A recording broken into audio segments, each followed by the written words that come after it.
And good evening. Welcome to another edition of the Midlands African Chamber Power Hour, brought to you by our champion supporter, the Ewing Marion Kaufman Foundation.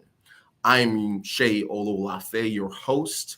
And before we begin tonight's special guest in addition with talking about the Small Business Administration, I would like to start off by just making sure everyone knows what the Chamber has and events coming up. First and foremost, tomorrow, August 19th, between 5 p.m. to 7 p.m., we'll be hosting our roll call at Chamaya's African Cuisine. This month is our monthly networking roll call for which we connect businesses with other businesses. This is an opportunity for members to meet other members and to understand what other businesses are, and also to express your business to other members. This is one of the missions and purposes of the Midlands African Chamber, is to connect each of our members together so we can support each other. This is why you should be attending our roll calls on a monthly basis. But more importantly, if you're interested in hosting a roll call, please contact the Midlands African Chamber by email or phone, and we will certainly come to your place of business and and have a roll call so that other members can see your place of business as well. Last but not least, we also have on November 5th of 2022, we are set to have our gratitude gala. At this time, we are taking nominations for businesses that you think have had an impact in our community over the last year. You can fill out nominations and send them in to the Midlands African Chamber by coming to our website or going on our social media. But this is an opportunity for us to come together and appreciate the businesses that are making a difference within our community. So without any further ado, I would like to welcome our guest speaker tonight, Miss Elizabeth Yearwood. Thank you so much for coming on board tonight. Absolutely. Thank you so much for having me. So I understand that you are the Economic Development Specialist and Public Information Officer with the Nebraska District Office of the SBA. Yes, exactly. And so what do you do?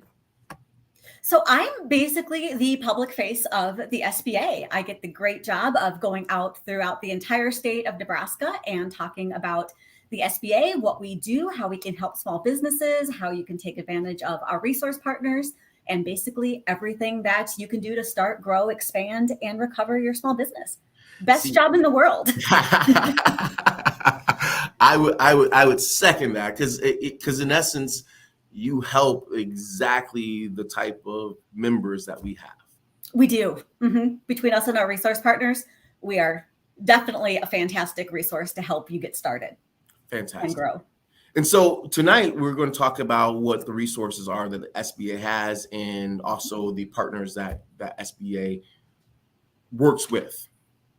Mm-hmm. Yes. Yep. Okay. So without any further ado, I will hand the baton off to you. Great. Thank you. And again, thank you so much for having me join today. This is really exciting. I know I said a little bit about what SBA does. So just here in a nutshell, this is our mission. The SBA has been around for a little bit over 66 years now. And we have the basic core mission of helping you plan, launch, manage, and grow your small business. We are a federal agency. And what's really awesome about us is we're literally the go-to federal agency and the only agency for small business growth. We're the only one that's solely dedicated to helping small business owners, which is fantastic. We just love that. We love helping. And our mission is to empower entrepreneurs with all of the resources that they need to start, grow, and expand their businesses. And then, of course, we also do some disaster assistance programming and loans that can help you recover after a federal disaster, which is how most people in the past couple of years have known us, through our disaster loan programs. And again, this is just kind of us in a nutshell. One of the other areas where we're really well known too is that we help be a bridge for you as a business owner or entrepreneur to a whole world of resources that are available to help you for free. Fantastic resources for you. And we'll get into exactly who those are in a little bit. in the presentation, but we can help you with free business counseling through our resource partners. We have a wide range of guaranteed business loans.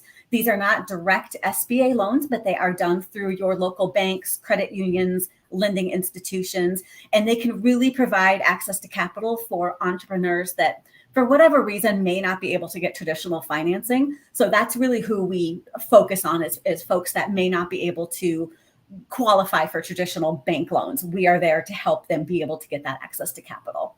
We also have the disaster assistance program.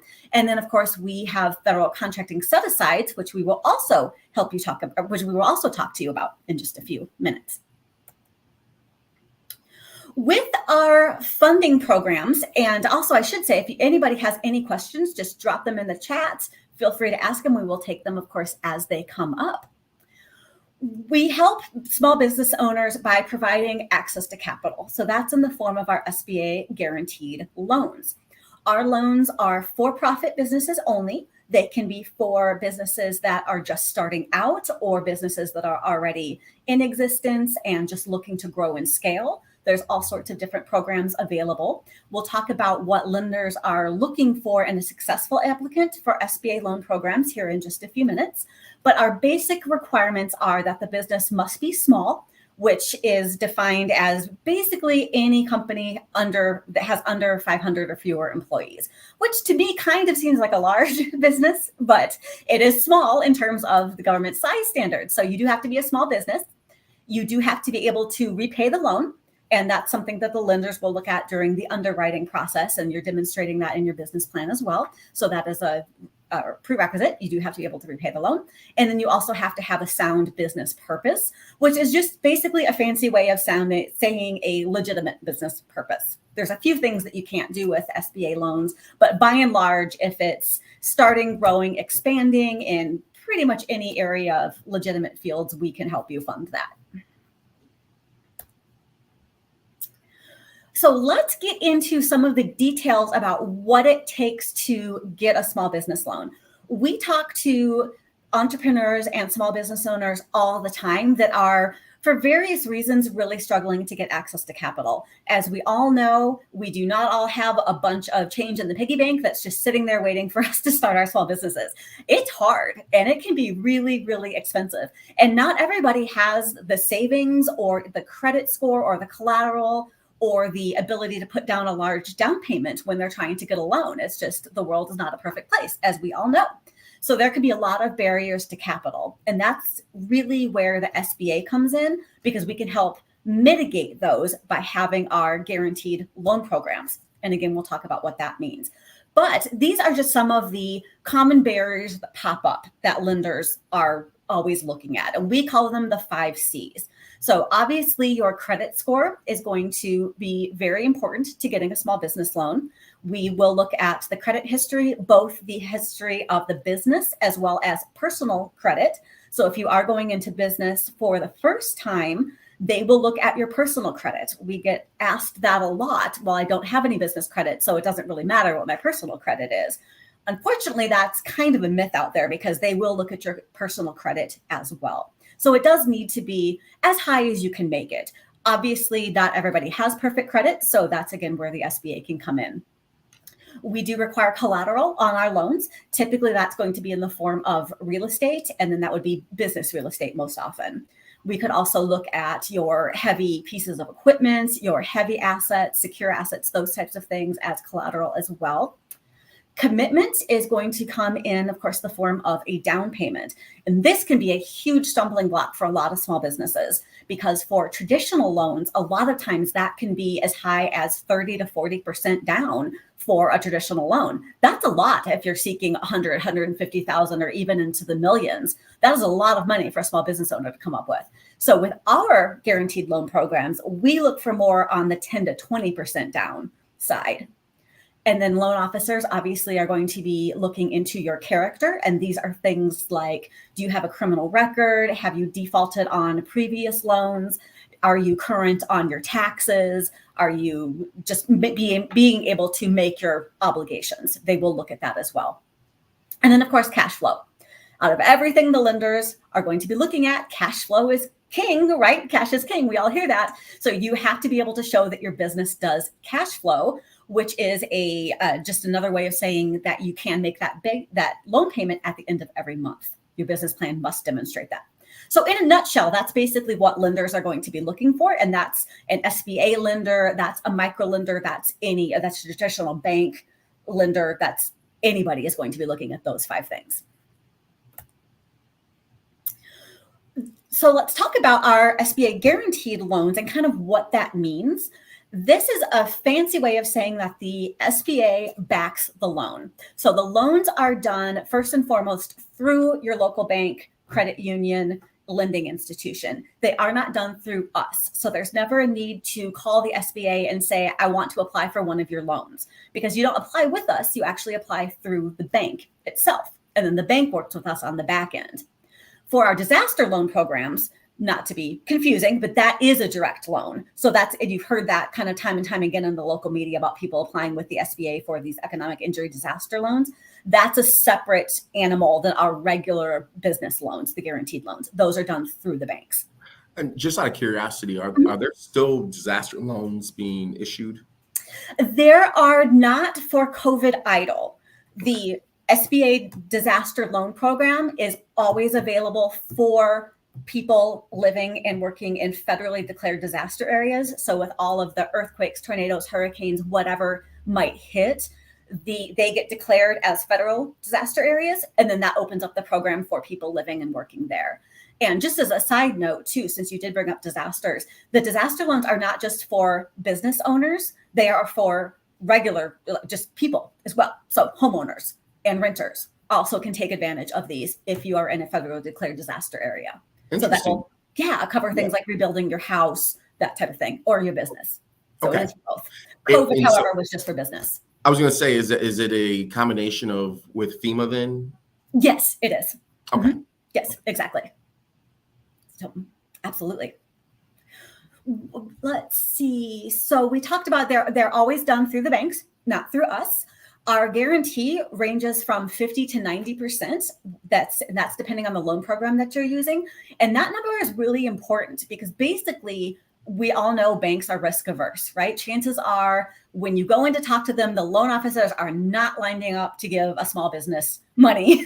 It would be awesome if they were, but they're not. So again, that's where we come in because we guarantee the loan. So if the loan is guaranteed at 90%, then that means if you as a borrower default on that loan, the SBA comes in and pays the bank back 90% of that loan, which to the bank means the bank is only on the hook for 10% of the loan.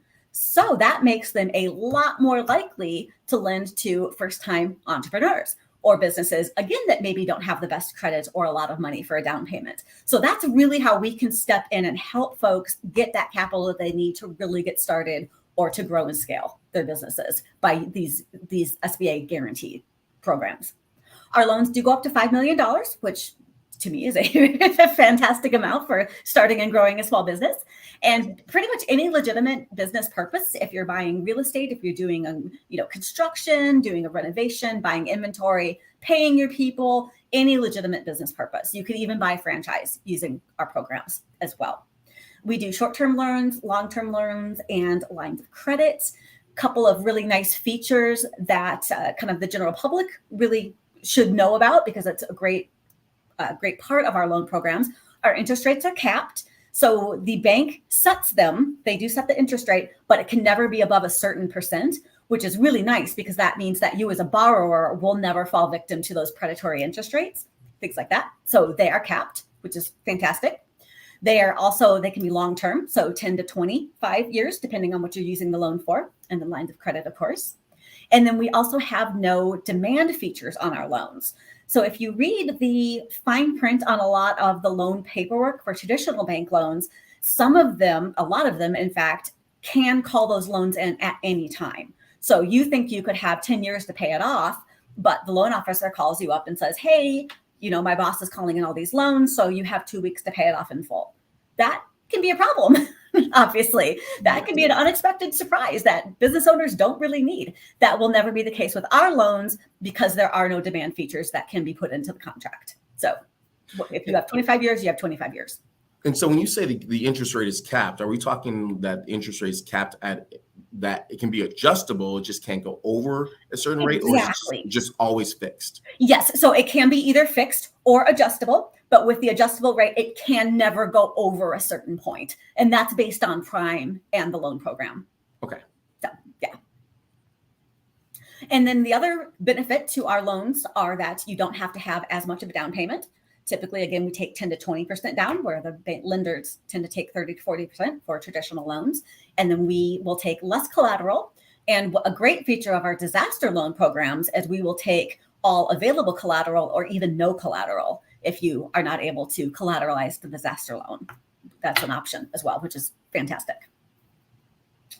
So that's kind of our guaranteed loan programs there in a nutshell.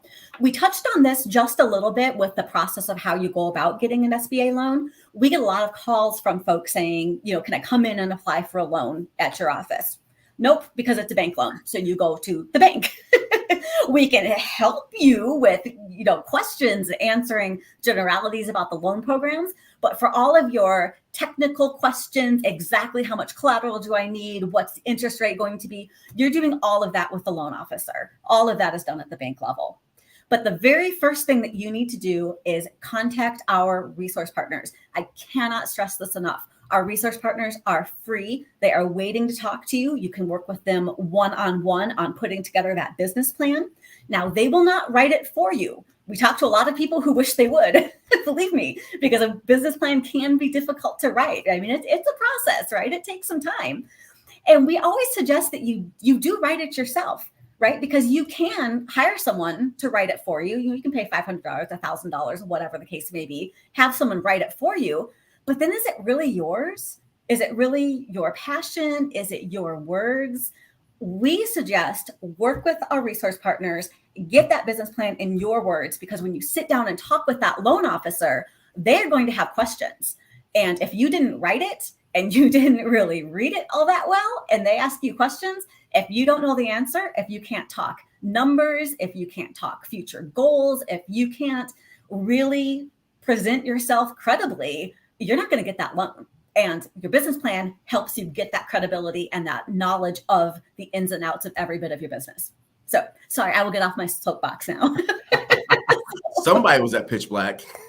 Yes, exactly. And we talk to business owners, honestly, all the time who have paid thousands of dollars for business plans.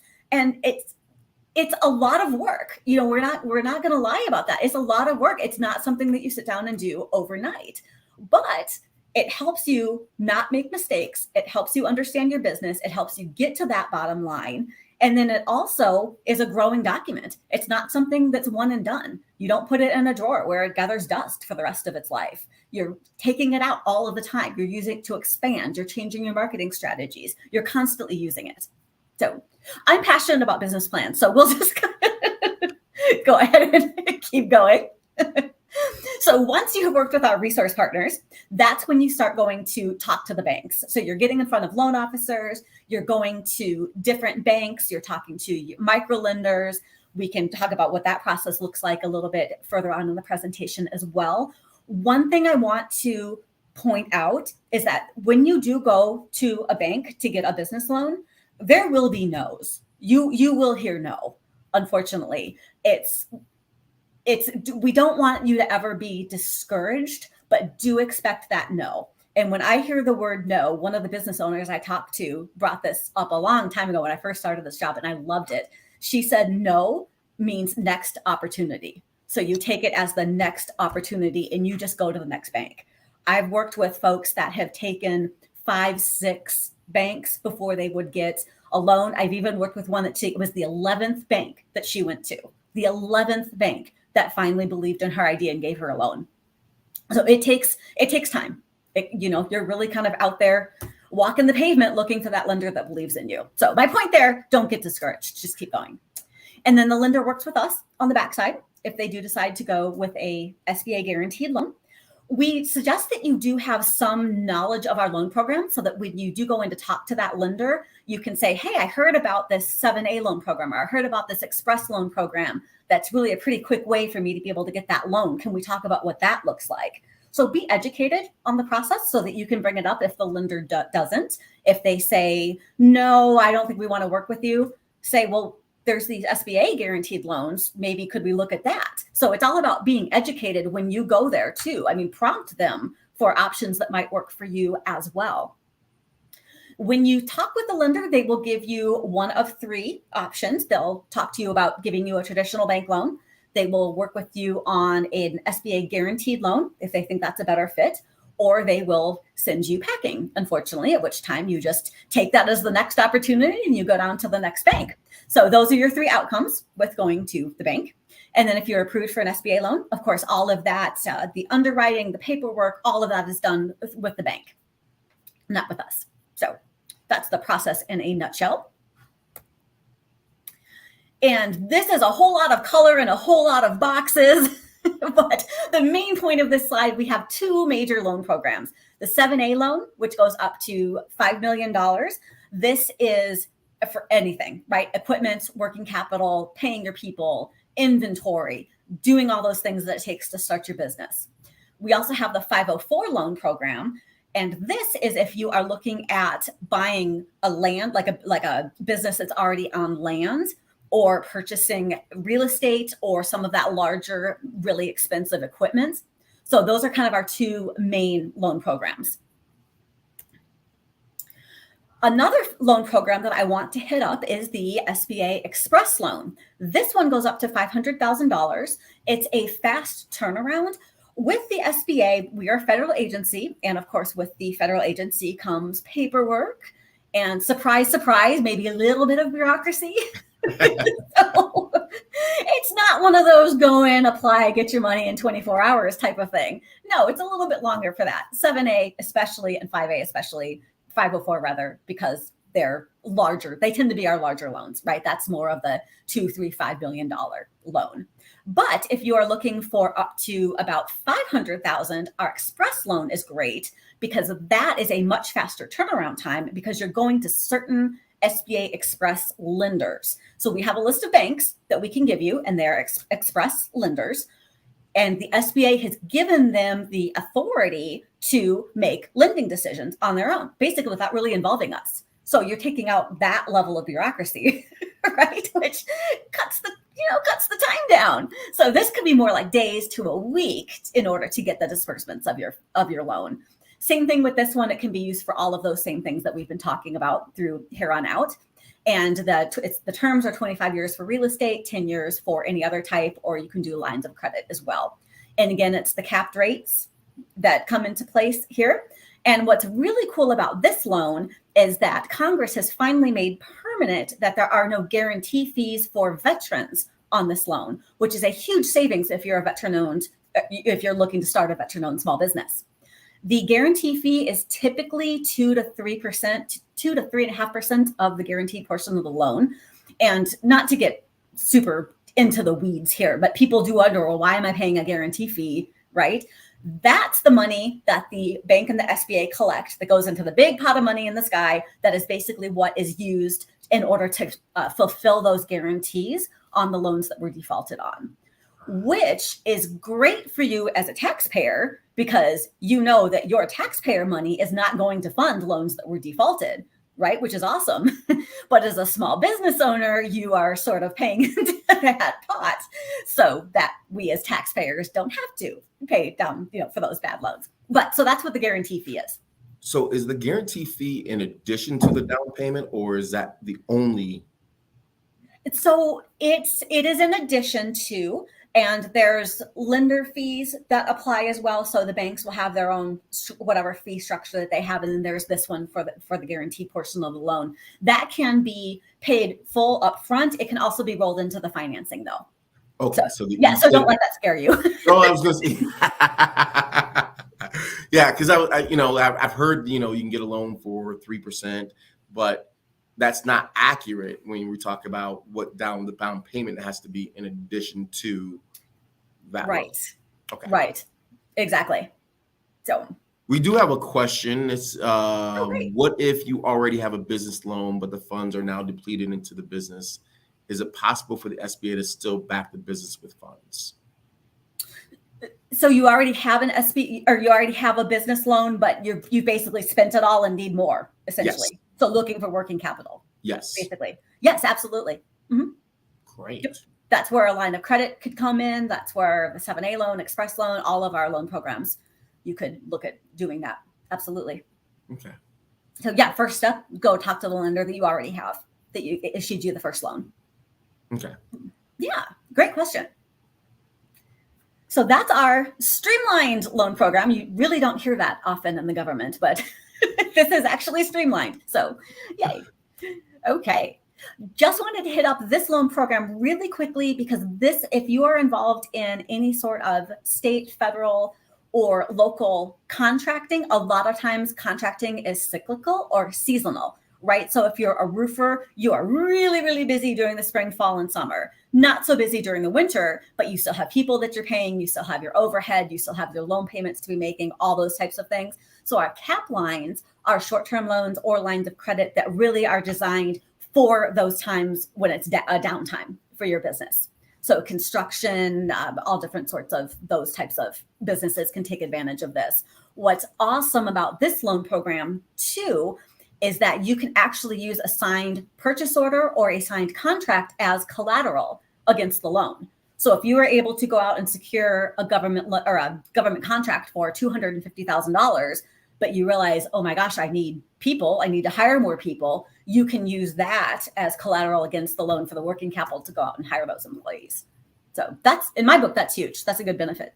That is great. Of that loan. So yeah.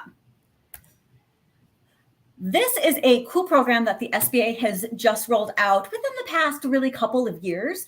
It's our lender match program. And I like to call it the lazy way of getting in front of the bank because you don't actually have to leave your house or even pick up the phone. You literally go to Lender Match. It's an online platform. You're entering information and really not a whole lot of information, but more just, obviously your personal information and then a little bit about the project that you're looking to do, how much you're looking for, not your whole business plan, just enough intro information so the bank kind of knows what you're looking to do. That information then gets shot out to all of our participating lenders, and then they will reach out to you if they feel like you're a good candidate for one of their loan programs or for a SBA guaranteed loan program. So all of that without leaving your house, which is pretty awesome. So we've got online. So that's a cool program. So definitely take advantage of that. And of course, it's free. If you are still not able to get a traditional loan or an SBA guaranteed loan, do not give up hope because we offer microloans. Microloans are typically for loans that are less than $50,000, and they're designed for folks that have been turned down by a bank for whatever reason. And the wonderful part about microlenders is they tend to really look at you and your business much more as a story, as you as a person, not just numbers on paper, not just a business plan. It's you and your dream. They really do want to try to find a way to help you get started and to help you grow.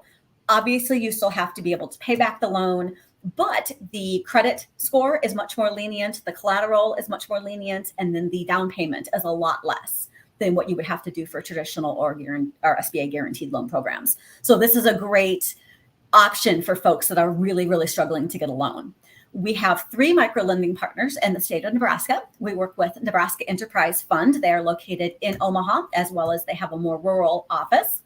They do microloans. All of our microlenders, all 3 of them actually, will do SBA funded microloans up to $50,000, but then each of them also will go up to $150,000 using their own funds. So it can be anywhere from a small amount of money to $150,000. The microlenders are great because they also offer that technical assistance. So they can do the coaching with you. They can do the technical assistance. They can help you even build your credit. That's one of the great parts that NEF does. They have a credit building program that you can be working on to build up your personal or your small business, your personal or your business credit. They can help you put together your business plan. And all of those types of things are free of charge. They don't charge for those services. So fantastic resource there. And like I said, they're really designed if you do have that collateral and credit score challenge, they can help you with that.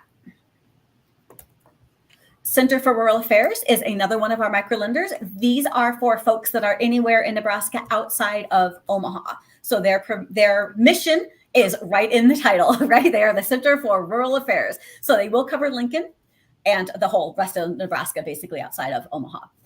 Same kind of things. They can do loans up to $150,000 as well. And you can also apply online, and there's the information for them. And then we also have community development resources. They are located in Lincoln, and they do cover the entire state of Nebraska as well. Same thing, they do loans up to $100,000.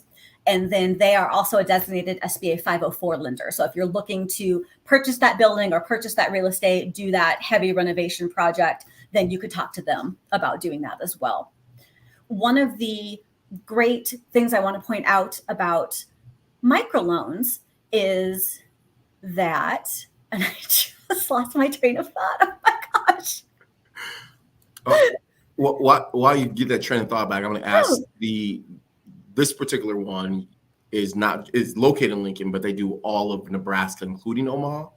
Yes, correct. Yes. Okay. And yes, so all of Nebraska. Central for Rural Affairs only does everybody outside of Omaha. Yes. And then NEF is Omaha based, but they do everybody as well? Yes. Mm-hmm. Okay. Just want to make sure everyone in Nebraska knows who they can go to for the technical assistance and get these micro loans, and which one is geared towards them. And then on top of it, you said community development also does the 504. So we're talking the 504 goes up to $5 real million. estate, $5 million. Yep, for real estate and heavy assets. Yes. And thank you for that segue, because I remember my train of thought now. Teamwork makes the dream work. It does. It absolutely really does. And this is kind of an important point too. If you are looking for a loan like $1,000, $2,000, $5,000, to me, that's a lot of money, right? I mean, that's money there. To a bank, that's not a lot of money. And with our SBA guaranteed loans, there's a lot of paperwork, which means there's a lot of staff time, which means if you are looking for probably honestly like under $10,000, you are better off trying to go for a microloan, because it's a bank is not necessarily going to look at an SBA guaranteed loan for you for under that amount, just because of the staff time involved. And so definitely if you're looking for under 5,000, for sure, I would just make a microlender your first stop. Otherwise, you could look at a personal loan too through a bank, something like that. But, okay. Yeah. Okay, so that is it on our loan programs. Do we have any other questions on that? I do not see any other questions posted, but yeah, I think we're good. Fantastic. Okay, so we are now going to segue into our federal contracting programs. And I bring this up because a lot of folks don't fully appreciate how lucrative getting into contracting can really be, especially on the federal level. So we're going to talk about how the federal government, and that's all of the different agencies combined, including SBA, we're literally the world's largest buyer of goods and services. And we buy everything. Pretty much if you make it or sell it or do it, the federal government is going to probably buy it at some point. So we do $500 billion a year, federally speaking.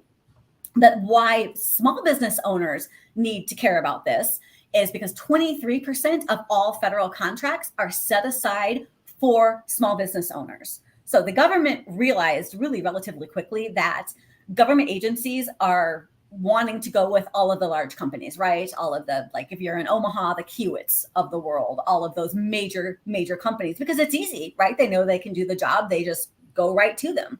Well, that's cutting out the little man, the little guy, obviously. So we made it, the SBA made it so you can't do that anymore. 23% of all of the federal contracts have to go to small business in order to have them be competitive in the marketplace. Within that, there are also some set-asides. So we will get into that. So just super quickly, there are 3 different ways of how the government works when it comes to contracts. There's full and open competition, which is anybody. The government will take bids from anybody and everybody. Everybody's open to apply or to put a bid for a proposal. There's small business set-asides, which is that 23% that I just talked about. There are several small business set-asides that you can get certifications in, and we will talk about that because that puts you in even a smaller competitive pool than that 23% of set-asides. And then there's sole sourcing. Sole sourcing is where the government can say, I know this particular business is right for the job. I'm going to go directly to them. It's very rare for that to happen. And so we have a contracting program, the 8A program, that will allow them to go directly to those 8A companies to sole source a contract, which means it's not competitive, basically, is my point there. So we are going to get into what those set-asides look like. So out of the total federal contracting dollars, these percentages have to be set aside for these different set-asides. There's women-owned small businesses, there's small disadvantaged businesses, service-disabled veteran-owned small businesses, hub zone businesses, and then other, which is other. So we always have to have a little category off to the side, right? So the main ones, obviously, we want to focus on are women, small disadvantaged, veterans, and then hub zone businesses. We'll talk about what that means. With these, 5% have to be set aside for women-owned small businesses, small disadvantaged businesses, which are basically exactly that. You're small and you're economically or socially disadvantaged in some way. That's where that 8A designation that I just talked about, that's where that comes in. It fits in under that program. We'll talk about what that program looks like. Hub zone businesses, these are your historically underutilized business zones. So certain areas in cities and states that are economically disadvantaged. It is set by Census Bureau, I believe is how they used to set that. But if the business is located in those zones, then they could apply for certification to be a hub zone certified, which then allows them to be in a further set aside contract. Set aside entity. Say entity. And then service disabled veteran-owned small businesses are another one of these set aside categories. You can be more than one. It's not either or. So in some cases, you can be all of them, or you can be one or two of them. So that can be really beneficial for you as a small business owner, because the more of these boxes that you can check, the easier it will be for you to be very competitive for federal contracting. So if you fit into these categories, it's really important, if you do get into federal contracting, go talk to our resource partners about how you can get more information on these and get your applications in for these programs. We're just going to go into some very basic generalities of these. The women-owned small business program is, gosh, it's women-owned. So, right? No big surprises there. The magic number for the women-owned is 51%. It has to be 51% women-owned in order for you to apply for the certification. The purposes of it, of course, it helps you to get small businesses because you're in a smaller competitive category when it comes to getting contracts. So you're able to build your capacity and grow. One of the important things that you'll hear over and over again in government contracting is building capacity, right? You're building prior experience, you're building your capacity, which means you have more and more funds coming in to where you can grow your business, you can hire more people, you can take on bigger contracts. That's what building your capacity is all about. There are several requirements. Sorry, I'm getting happy clicking. Spoiler alerts. There we go. Sorry about that. Too much caffeine. There are some very basic eligibility requirements. Again, we talked about that 51% ownership. And this is not just the woman is the figurehead in the business.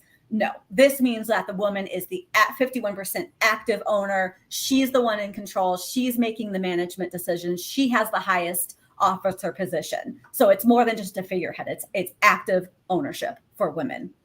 It has to be the right NAICS codes, which we could do literally an entire other presentation on that. So I won't bore you on that, other than to say that NAICS codes are North American Industry Classification System codes, which is a fancy way of saying my business is in construction or my business is in IT. So that's kind of what NAICS codes are. There is no minimum time in business that's required for you to be able to get the women-owned business certification. And then it's all about just when, as we mentioned, the woman's managing the daily operations and that type of thing. So that's that program in a nutshell. And for all of these different certifications, we have a resource partner that we'll talk about later on here, the NBDC Procurement Technical Assistance Center. And if you have questions about anything that I'm saying, they are absolutely the folks that you should talk to, because they can answer all of your questions. They can help you apply for these certifications. They can help you bid on contracts. They can help you with every step of the way, and it's free. So they are a fantastic resource. Cannot plug them enough. There's also the 8A Business Development Program. This is a great program that the SBA has created, and it's exactly that. It's business development. So this is a 9-year program. You apply, and the application process is long and lengthy. It's extensive. That you're putting in a lot of paperwork. You're showing why you're eligible. You're doing a lot of financials. It's tricky. So NBDC can also help you with that. Again, the point of this is to build your capacity and grow your small business. So you are in that program for 9 years. It's kind of a 3-part program. It's giving you that business development experience. So the SBA is actually helping you grow your business, managing your business. They're helping you to become more competitive. So it's more than just a certification, right? It's an actual business development program. We also are helping you to basically understand what the contracting realm looks like. We're helping you find opportunities in the contracting world. We're just helping you kind of every step of the way. And obviously that's leading to our ultimate goal of being in the program, which is to allow you to thrive and to get you to where you need to be in order to graduate in 9 years being a very successful small business. There are some criteria to be in the 8A program. Again, it is an application program, so you do have to apply and be accepted.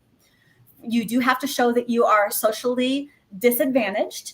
And so for terms of this program, if you are Black American, Asian Pacific American, Hispanic American, Native American, or a subcontinent Asian American, you are already presumed to be socially disadvantaged. So that's not something that you have to show. It's just presumed. There are also other criteria that where you can enter into the program if you have been discriminated against, or it's been difficult for you to expand and grow your business because you've been discriminated against because of your race, your ethnicity, your gender, maybe a physical handicap that you might have.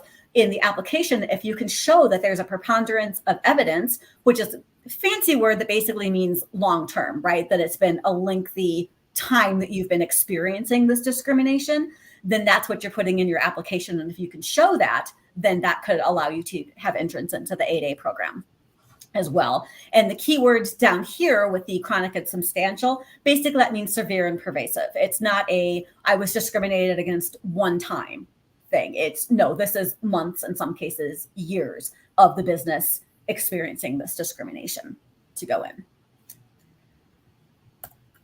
Okay. And again, we've got the same criteria here that we just talked about, the commercial and government balance. That's just saying that you are, as a business owner in the 8A program, you're focused on both commercial contracts, which just means non-government contracts, and then the government contracts. So you're kind of focused on both, and you're just showing that ability to be out there and marketing your business. Again, the NAICS codes come into play, and then you do have to, of course, be socially disadvantaged, and that's showing that diminished ability to compete, basically. So what if a entrepreneur hits multiple spots, right? Like ideally, African American woman, right? You're hitting both. Do you get more, or is it going to give you a better option to get these contracts, or is it more important to focus on one or the other? It's not more important to focus on one or the other, really. It's all good, basically.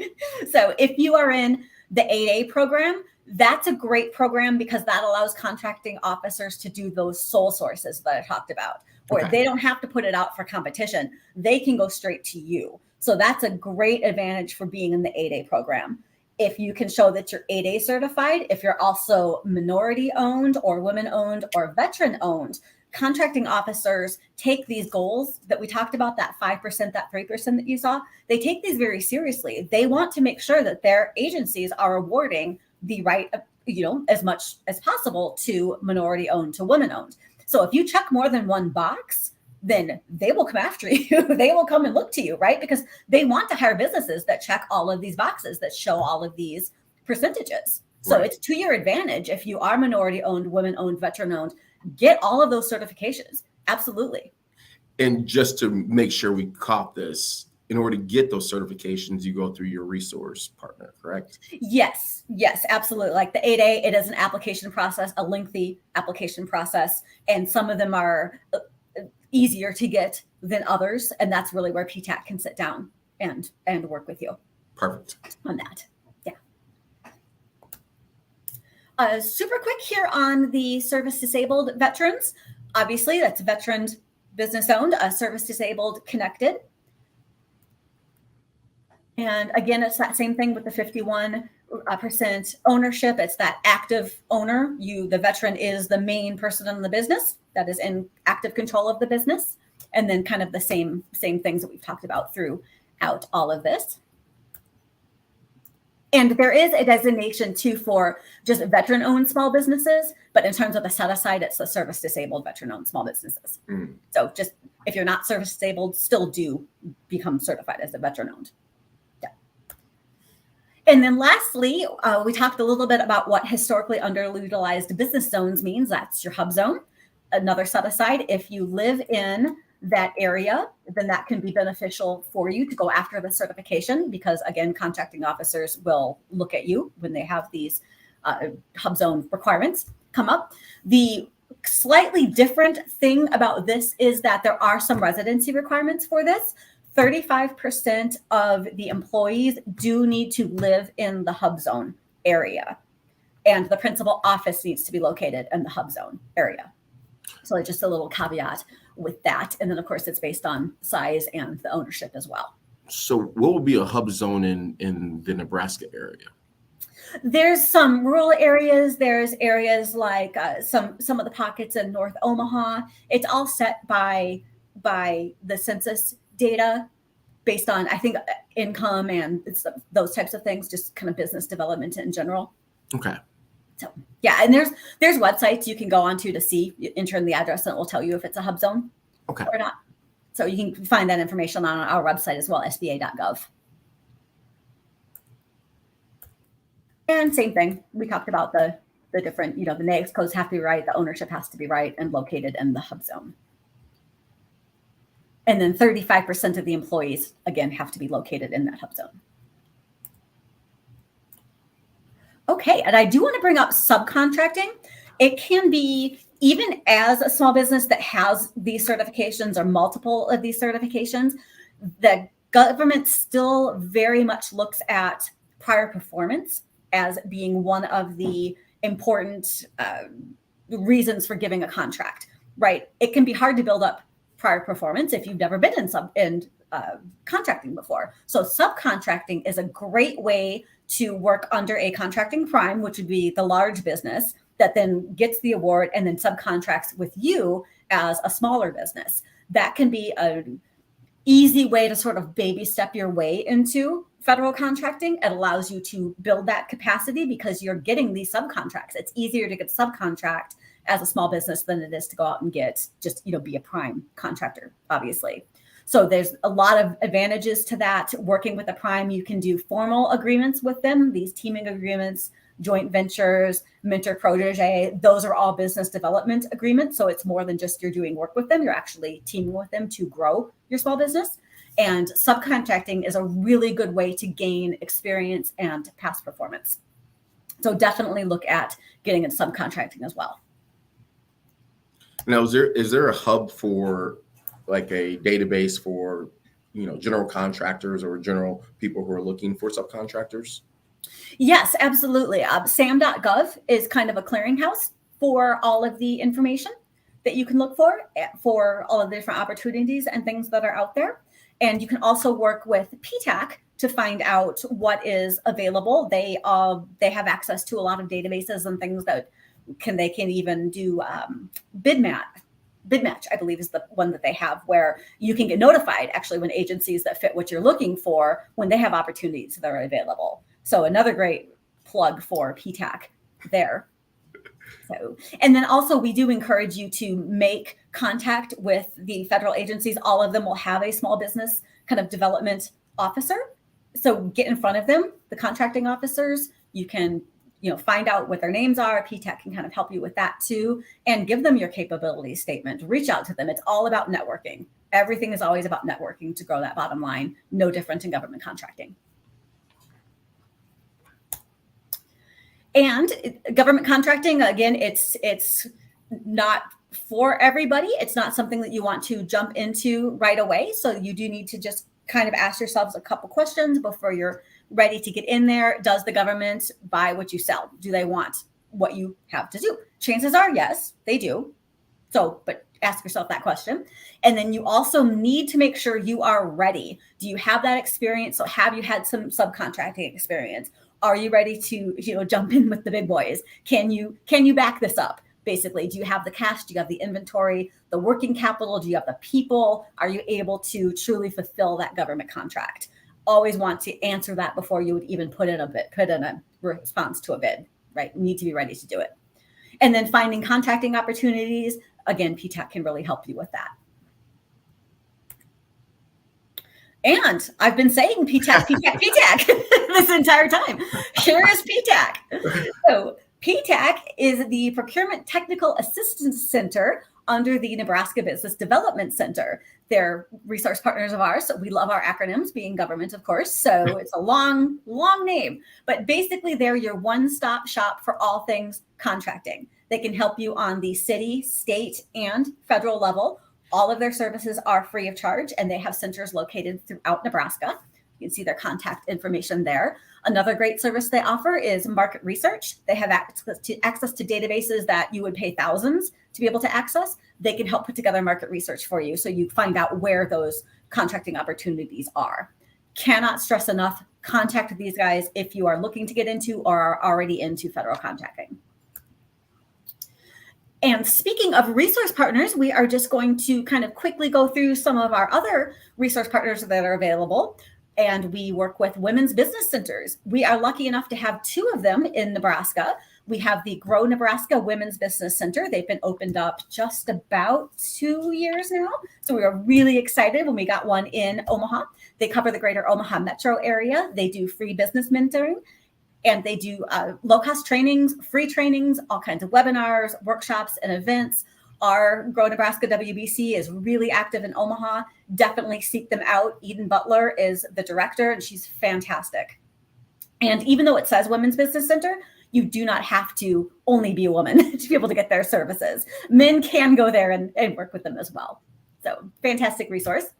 If you are outside of Omaha, that is where the Center for Rural Affairs Women's Business Center comes into play. And they're a microlender as well, but they also have a women's business center. They cover all of the areas outside of Omaha. Same thing. They do the free business mentoring. They can do the free low-cost trainings, webinars, workshops, all kinds of events. What's great about them as well is they help a lot with the Hispanic populations that are out in rural Nebraska. So most of their business development specialists are fluent in Spanish as well. So fantastic resource for you there. We also partner with SCORE. SCORE is a wonderful volunteer agency, and they are from all walks of life, all walks of businesses. It's ex-CEOs, financial officers, presidents, company presidents. We even have the greater Omaha, the individual that started the scooters chain was a SCORE mentor for a while. So there's some fantastic knowledge that you can tap into for free amongst the SCORE networks. We do have 5 chapters that are in Nebraska. There is one in Omaha, Lincoln, the Route 66 one, that is more kind of the Columbus, Norfolk area, then in Grand Island and Kearney, and out in Scotts Bluff. So basically just go to score.org's website, enter in your zip code for Find a Mentor. It will connect you with the person with the chapter that's closest to you. All of this is free. These are the folks that if you are just thinking about a business, you're not sure if it'll work, you have no idea what steps you need to take, you have no idea how to put together a business plan. start with SCORE. That is exactly what they're for, is to answer those questions. Great plug for their website too, score.org. If you have not gone to their website, fantastic resource. They have blog posts, webinars, online training modules, templates, e-guides, like you name it, they have it on there. So spend some time on that website. Fantastic resource. And then the Nebraska Business Development Center, they are the ones that have the PTACs that we just talked about. They can also help you with getting started and growing your business as well. For those of you that are joining us outside of Nebraska, all of these are available in every state, but in other states, they are called Small Business Development Centers, so SBDCs. It's just in Nebraska, ours is Nebraska Business Development Center, located throughout the state, and they can help you with all aspects of kind of the life cycle of your business, and also free of charge as well. So the SOAR chapters, the Small Business Development Centers, and the Women's Business Centers are located in all states, as our SBA district offices. So to tap into any of those resources, just go to our website, sba.gov, and search on local assistance, put your zip code in there, and it will show everybody and their brother that's related with SBA that's close to you. So great way to get in front of us. If you are a veteran, we do also have a resource that's specifically for veterans. These are regional. Ours is located in St. Louis, and they are for veterans and family members of veterans. Definitely check them out. They can help you virtually, over the phone, via email, all those same services that the resource partners offer. And these last couple of slides here, I just want to highlight because there's so much information out there on the internet. It's so easy to get overwhelmed. You never know what's good. You never know what's legitimate. You never know what's true. Focus on the government resources and our resource partner resources. You can always trust them, basically. One of the great online resources that we have is the SBA Ascent platform. It is 9 different journeys, they're called, and they take you through all of these different business topics. So there's one on government contracting. When you get in there, they have information, they have fireside chats, they have videos, they have articles that you can read, success stories, all types of things that will walk you through government contracting, why it's important, how to get into it, what the set-asides means, those types of information. And it's all for those different 9 topics. Totally free, totally self-paced, fantastic resource. If you are just in the very beginning stages of thinking about starting a small business, Dream Builder is a fantastic website. It's just dreambuilder.com, and it's 13 free courses as well, very similar to Ascent, but this is geared towards startups, and it's also geared towards women. Of course, men can take advantage of the information as well.